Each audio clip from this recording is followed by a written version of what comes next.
Hyvät luonnon ystävät, olen taas täällä tutkimassa luonnon ihmeitä ja kartoittamassa Suomen luontoa.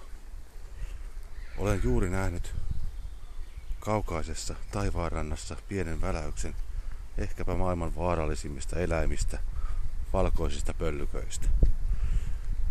Katson, jos pystyn löytämään niitä tähän lähetykseen.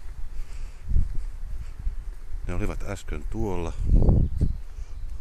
mutta nyt nuo karmeat pöllykät ovat kadonneet. Ehkä ne ovat, hetkinen, meillä on yhteys niihin.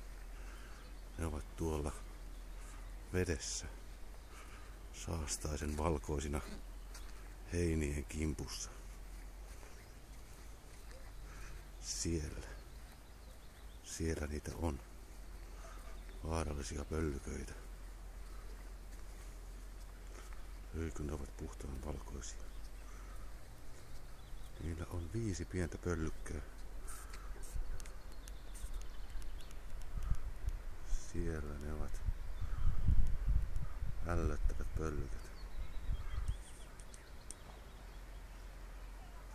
Äiti pöllykkä siellä katselee, että minkä heinän murhaisi seuraavaksi.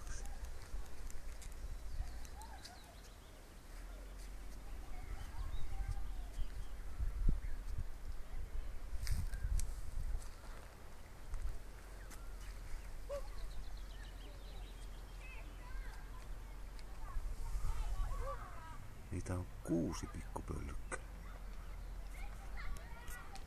Erittäin ällöttävää.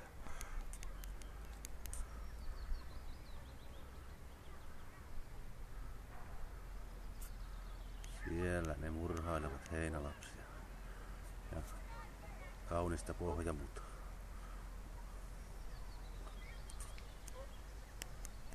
Niin, laulattaakin vähän. Murhahimosena ollaan täällä. Tässä on vähän yleismaisemaa, missä tämä kaikki kauheus tapahtuu. Siellä näkyy Aulangon murhatornikin.